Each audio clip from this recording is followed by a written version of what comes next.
ఈ రోజు సరికొత్త రెసిపీ మీ ముందుకు తీసుకొచ్చినండి.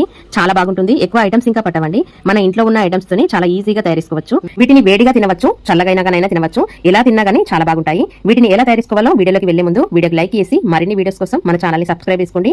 ముందుగా ఒక గ్లాస్ తీసుకోవాలి. కొంచెం లోతుగా ఉన్న పాత్ర తీసుకుంటే మనకు కలపడానికి ఈజీగా ఉంటుంది. అందుకోసమని ఇలాగ లోతుగా ఉన్న పాత్ర తీసుకోండి. తర్వాత చిన్న టీ గ్లాస్ తోని చిక్కటి పాలు తీసుకోవాలి. నేను ఇక్కడ పాలు కాచి చల్లార్చినే తీసుకుంటున్నా. మీరు కావాలంటే పచ్చి పాలని ఇంకా తీసుకోవచ్చు. ఇప్పుడు ఒక 3 స్పూన్ల వరకు చక్కెర వేసుకోవాలి.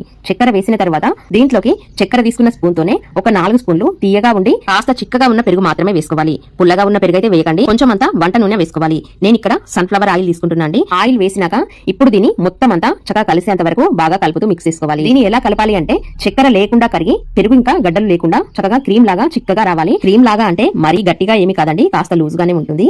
ఒకవేళ మీకు కలపడం ఇష్టం లేకపోతే మిక్సీ గిన్నెలో వేసి ఒకసారి మిక్సీ పట్టుకోండి, సరిపోతుంది. చూడండి, ఇలా కలిపితే సరిపోతుంది. ఇలా కలిపిన దాన్ని పక్కన పెట్టుకుని ఇప్పుడు మనము ప్లేట్ తీసుకుందాము. వెడల్పుగా ఉన్న ప్లేట్ తీసుకుని ప్లేట్ లోకి 1 కప్పు మైదా పిండి తీసుకుందాము. దీన్ని గోధుమ పిండితోనైతే చేసుకోకూడదండి, ఖచ్చితంగా మైదా పిండితోనే చేసుకోవాలి. పిండి బాగా జల్లించిన తర్వాత దీంట్లోకి కొంచెం అంతా ఉప్పు వేసుకోవాలి. ఉప్పు మరీ ఎక్కువగా వేయకండి, కొంచెం వేస్తే సరిపోతుంది. తర్వాత బేకింగ్ పౌడర్ ఉంటే వేసుకోండి, లేదంటే ఈనో తీసుకోండి. ఈనో ఒక హాఫ్ టీ స్పూన్ వేస్తే సరిపోతుంది. తర్వాత ఒక పావు టీ స్పూన్ వంట సోడా వేసుకోండి. ఒకవేళ ఈనో ఇంకా లేనట్టయితే వంట సోడానే కాస్త ఎక్కువ వేసుకోండి, సరిపోతుంది. ఇప్పుడు పిండిని ఒకసారి బాగా కలుపుతూ మిక్స్ చేసుకోవాలి. ఈనో, ఉప్పు, సోడా బాగా కలిసేంత వరకు చక్కగా కలుపుతూ మిక్స్ చేసిన తర్వాత పిండిలోకి మనం ముందుగా కలిపి పెట్టుకున్నాం కదా చక్కెర, పాలు, పెరుగు మొత్తం అంతా ఒకేసారి వేయకుండా కొంచెం కొంచెం వేసుకుంటూ పిండిని బాగా కలుపుకోవాలి. చూడండి, ఒకేసారి వేస్తే పలసగా అవుతుంది పిండి. అందుకోసమని ఇలాగ కొంచెం కొంచెం వేసుకుంటూ పిండిని బాగా కలుపుకోవాలి. పిండి ఎలా కలపాలంటే చపాతీ పిండి లాగా గట్టిగా కాకుండా కొంచెం లూజ్ గానే కలుపుకోవాలి. లూజ్ గా అంటే మరీ లూజ్ గా కాకుండా మరీ గట్టిగా కాకుండా మనం పూర్ణం బూరెలు చేసుకుంటాం కదా, బూరెలకు ఏ విధంగానైతే కలుపుతామో సేమ్ అదే విధంగా కాస్త జారుగా ఉండేలా కలుపుకోవాలి. చూడండి, ఈ విధంగా కలిపితే సరిపోతుంది.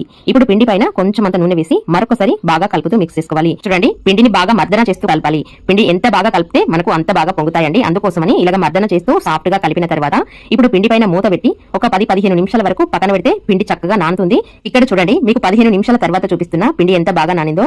బాగా నాని కొంచెం అంతా ఉబ్బింది కదా, ఇలా ఉబ్బుతుంది అనమాట. ఒక 15 నిమిషాల పాటు పక్కన పెడితే ఇప్పుడు పిండిని మరొకసారి మర్దన చేస్తూ చక్కగా కలుపుకోవాలి.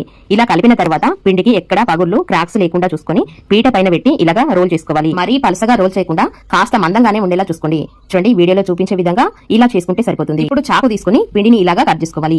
ఒకే సైజు ఉండేలా కట్ చేసి తీసుకోవాలి. చూడండి, ఇలాగ చక్కగా కట్ చేసిన తర్వాత ఇప్పుడు వీటినన్నింటినీ చక్కగా ఒక్కొక్కటి తీసుకుంటూ ప్లేట్ లోకి వేసుకుందాము. ఇప్పుడు ఒక్కొక్కటిగా చేతిలోకి తీసుకుని ఇలా ఒత్తుకోవాలి. దీనికి కోళ్లతోని గానీ పొడిపిండితో గానీ అవసరం లేదండి, ఇలా చేతిలోకి తీసుకుని ఒత్తుకోవాలి. ఇప్పుడు దీన్ని పీట పైన పెట్టి మరి కొంచెం అంతా ఒత్తి తీసుకుందాము. ఒక దగ్గర మందంగా ఒక దగ్గర పలసగా లేకుండా ఈవెన్ గా ఒత్తుకోవాలి.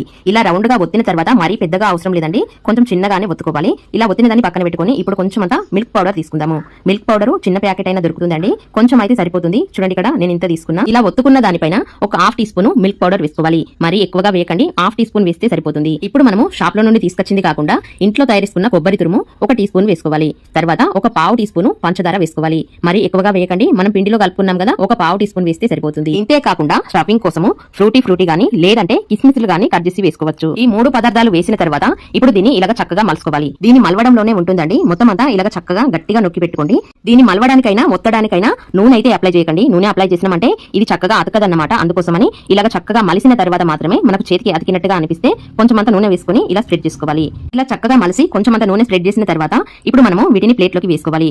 చూడండి, ఇప్పుడు మనము చేతులు తుడుచుకున్న తర్వాత మాత్రమే మరొకటి చేసుకోవాలి. ఎందుకంటే మన చేతులకు ఆయిల్ లేకుండా పొడిపొడిగా ఉండాలి, అప్పుడు మనకు ఇవి చక్కగా అతుకుతాయి. అందుకోసమని చేతులకు ఆయిల్ లేకుండా పొడిపొడిగా ఉండేలా చూసుకోండి. తర్వాత కడాయి పొయ్యి మీద పెట్టి కడాయిలో కొంచెం అంత నూనె వేసుకోవాలి. నూనె కాస్త ఎక్కువగానే వేసుకోవాలి, మరి ఎక్కువగానైతే పీల్చుకోదండి. నూనె చాలా తక్కువగా పీల్చుకుంటాయి, కానీ వేగడానికైతే నూనె అవసరం కదా, అందుకోసమని కొంచెం ఎక్కువగానే వేసుకోవాలి. వీటిని వేపడానికి నూనె మరీ వేడిగా కానవసరం లేదండి, కొంచెం వేడైతే సరిపోతుంది. ఇక్కడ చూడండి, ఇలా వేడైతే సరిపోతుంది. మనం చేసి పెట్టుకున్న వాటిని కొంచెం అంత స్పేస్ ఇచ్చి వీటిని నూనెలో ఇలాగ సర్దుకోవాలి. ఇవి బాగా పొంగుతాయండి, అందుకోసమని దగ్గరగా వేయకుండా కొంచెం అంత స్పేస్ ఇచ్చి వేసుకున్నామంటే పొంగినప్పుడు ఒకటికొకటి అతుక్కోకుండా చక్కగా ఫ్రీగా పొంగుతాయి. ఒక సైడ్ బాగా వేగినాక మరొక సైడ్ కు తింపి వేసి గ్యాస్ ఎక్కువ తక్కువ చేసుకుంటూ చక్కగా వీటిని అటు ఇటు తిప్పుతూ ఇలా వేపుకోవాలి. చూడండి, ఎంత బాగా వేగి చక్కగా పొంగినాయి కదా. ఇలా వేగిన తర్వాత ఒక్కొక్కటిగా ప్లేట్ లోకి తీసుకుంటే సరిపోతుంది. ఇవి వేగడానికి నూనె ఎక్కువగా పీల్చుకోవండి, చాలా తక్కువగా పీల్చుకుంటాయి. చూడండి, కడాయిలో నూనె ఎంత మిగిలిపోయిందో. చాలా బాగుంటాయి. మీరు ఒకసారి తయారు చేసుకుని మీకు ఎలా కుదిరింది అనేది నాకు కామెంట్ ద్వారా తెలియజేయండి.